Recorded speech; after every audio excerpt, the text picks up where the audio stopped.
Sessler and Morgan Webb. Hello and welcome to Xplay, the show that brings you the biggest GameCube game of the year. Metroid Prime 2 Echoes. All you fanboys who accused us of mocking the Cube because it has no decent exclusives, this one is for you. But there's much more. We also have a new Ape Escape game.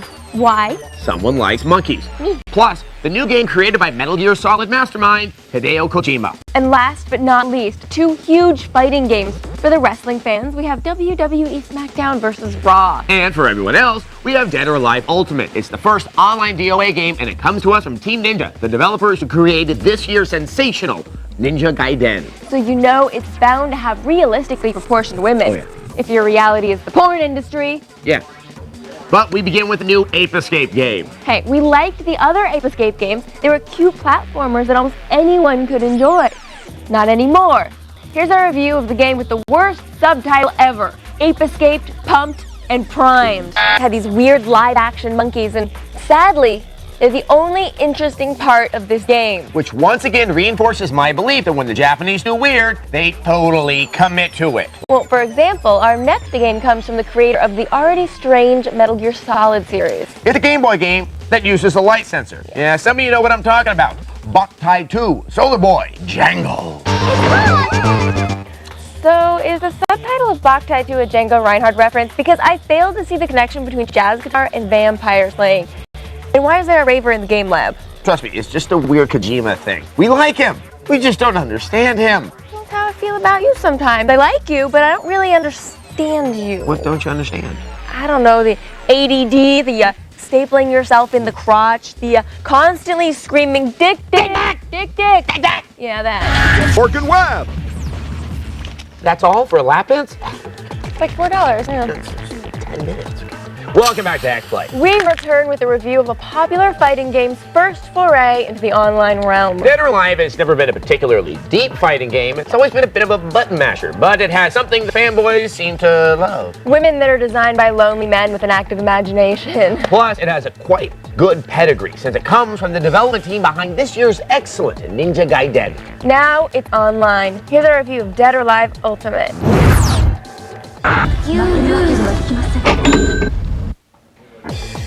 Blouse mice? Hey, later in the show we have Metroid Prime 2 Echoes. Blouse mice? Don't go away. Blouse. Up next, saying it's Adam Sessler and Morgan Webb.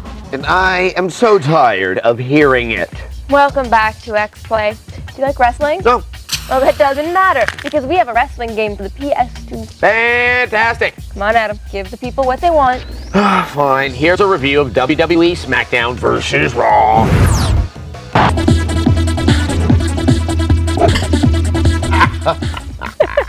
Brace yourself, because after the break, we have the biggest GameCube game of the year. Here's a hint. It's about a lovely lady who shoots things and rolls into a ball when threatened. You could be describing me. Really? Yes.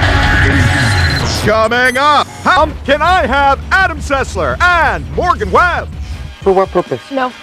Welcome back to Xplay. For the past couple of weeks, some of the GameCube fans have been whining, why is Xplay making fun of the GameCube? Why does Xplay hate Nintendo? We don't hate Nintendo. We love Nintendo. We even voted the Cube's Resident Evil 4 our best game of E3. But here's the thing, Resident Evil 4, not a GameCube exclusive anymore. It's gonna be on the PS2. But the exclusive the Cube does have is the sequel to the most critically acclaimed game of 2002. That's right, it's time for our review of Metroid Prime 2, Echoes.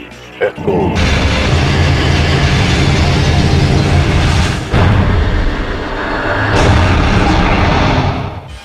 Another one of the reasons Metroid Prime 2 didn't score a perfect 5 out of 5 is the multiplayer. Problem number 1.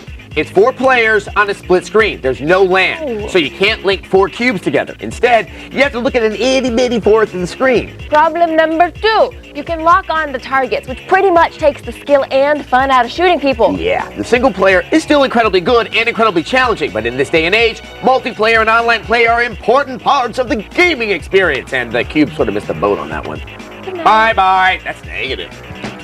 Sessler and Morgan Webb. Hello and welcome to Xplay's Games for Cheap Bastards. Every game on today's show costs under $20. Like our first title, an import from Japan that's totally addictive, totally fun, and totally cheap. Take a look at Katamari Damacy.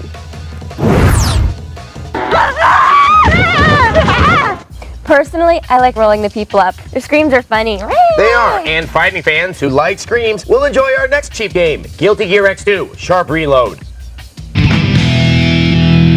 Stick around. We'll be back with more cheap games. Hey! Up next, and Morgan Webb. Welcome back to Xplay's Games for Cheap Bastards. Every game on today's show costs less than $20, even if they started out full price like the ever-popular Max Payne 2. Stick around. We'll be back with more cheap games.